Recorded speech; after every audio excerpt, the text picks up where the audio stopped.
Dans la deuxième partie de ce 12h30, on reparle solidarité envers l'Ukraine avec cet événement United for Ukraine, un événement qui se déroulera demain au pied de l'Atomium. Et Marvin Weymerch, des soirées hangar qui sont spécialisées dans la musique techno, est là pour nous en parler. Vous êtes un des organisateurs de cet événement caritatif qui s'est organisé très rapidement. C'est une association entre le monde de la nuit et des festivals bruxellois.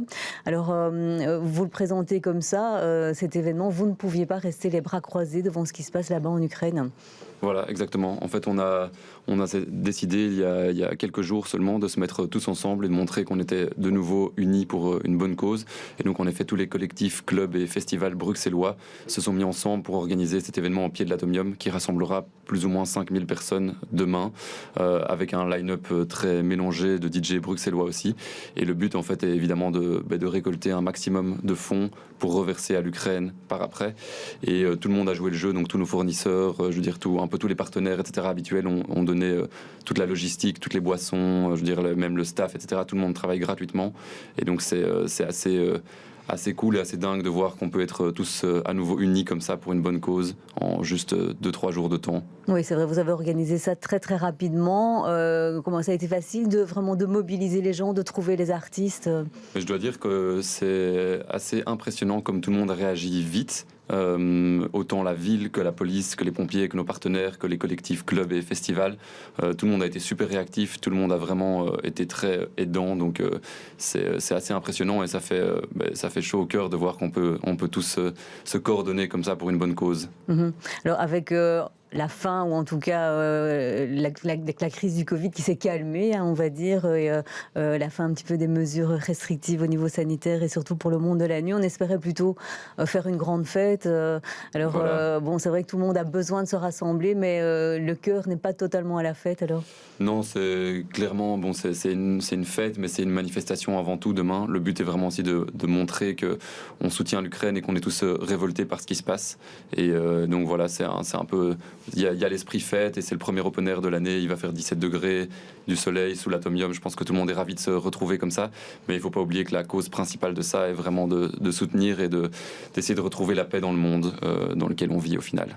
Oui, c'est vrai qu'on imagine que ça peut sembler parfois un petit peu paradoxal de se rassembler, de faire la fête pour une cause, mais c'est pas la première fois qu'on organise ce genre d'événements. Est-ce que dans le choix des musiciens, des DJ qui seront présents, ça a été des discussions? Quel style de musique on va jouer, ou bien vous restez dans votre ligne d'événements type, on va dire, et les gens seront là quoi qu'il arrive? Oui, on a essayé de mettre un maximum de DJ qui représentent aussi les différents collectifs, festivals, etc. impliqués.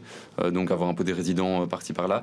Mais on reste dans un style assez underground. Donc c'est vraiment, voilà, c'est un peu, c'est la ligne un peu de conduite de tous les collectifs qui sont présents.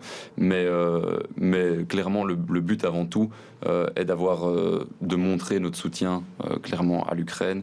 Et on se dit, enfin, ça peut être perçu un peu mal de faire la fête entre guillemets pour cette cause-là, mais il faut pas oublier qu'au final tout reste ouvert, les gens continuent à vivre, je veux dire, la vie continue et donc les boîtes de nuit sont ouvertes, etc. Et nous on décide de continuer, mais en même temps de soutenir une bonne cause. Donc voilà, je pense que c'est la bonne chose à faire. Et l'Ukraine est aussi une terre de festivals, de Évidemment. musique. C'est un partenaire habituel pour vous? Alors on a beaucoup de DJ, dont ceux qui sont là, qui ont déjà joué en Ukraine, et même de DJ qu'on fait venir à nos événements. Je prends l'exemple de Hangar. On a plein de DJ qui adorent Kiev particulièrement et qui jouent beaucoup là-bas. Donc c'est clairement... Voilà, c'est quelque chose qui nous tenait aussi à cœur de mettre en valeur ce pays et cette ville. Donc voilà, c'est vraiment une ville assez importante dans la musique électronique aussi. Alors demain à l'Atomium, vous attendez combien de personnes et vous avez déjà combien de réservations à l'heure qu'il est?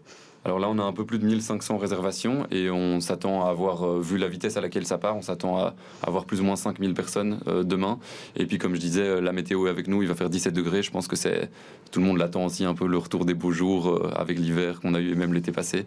Donc, je pense qu'on peut s'attendre à avoir beaucoup de monde et probablement un sold out avant le début de l'événement, car il n'y aura pas de ticket à la porte, a priori. Enfin, pas a priori, il n'y aura pas de ticket à la porte. Donc, il faut acheter sa place à l'avance et c'est le meilleur moyen de soutenir soutenir aussi cette guerre qui se passe pour le moment, dont on entend tous beaucoup parler. Oui, ce prix d'entrée qui est donc de 15 €, les gens sont libres de donner plus, libres à eux. Et donc, vous allez évidemment utiliser cet argent pour... vous allez récolter les fonds, tout comme l'argent que vous allez gagner avec le bar va être aussi récolté. Et qu'est-ce que vous allez en faire ? Alors on reverse en fait tout l'argent à un mouvement qui a été créé, qui s'appelle Underground for Ukraine, qui est un mouvement qui a été créé par des Belges et qui rassemble déjà des clubs et des collectifs en fait un peu partout en Europe. Il y a beaucoup de clubs allemands aussi, collectifs allemands, mais d'un peu partout, et dont on fait aussi partie évidemment. Et en fait, eux se chargent de reverser cet argent à différentes associations en Ukraine. Et donc ça va directement dans les bons endroits pour les réfugiés, pour les enfants, je veux dire un peu toutes sortes d'associations différentes. Mais c'est un... Voilà, je vous invite à aller voir aussi, c'est Underground, le chiffre 4, ukraine.org, et tout est expliqué sur leur site internet. Et donc on travaille directement avec eux et tout est reversé à eux directement. Et donc le genre d'événement que vous organisez demain, c'est organisé dans d'autres villes européennes ? Alors, on n'est pas en collaboration avec d'autres villes, mais j'ai vu justement ce matin que Barcelone le faisait aussi. Berlin l'a évidemment fait avant tout le monde. Donc voilà, oui, ça va se passer un peu partout. Et j'encourage en tout cas, si des gens voient ça, à le faire le plus possible dans toutes les villes, dans tous les pays, partout. Car je pense que c'est jamais mauvais de soutenir une bonne cause dans tous les cas. Et donc vous encouragez demain les gens à venir danser, mais aussi pourquoi pas venir avec des drapeaux, venir avec des messages de paix. Bien représenter les couleurs de l'Ukraine, les couleurs de la paix. Des drapeaux, des pancartes, tout ce qui peut montrer, entre guillemets, la cause pour laquelle on est présent demain avant de faire la fête.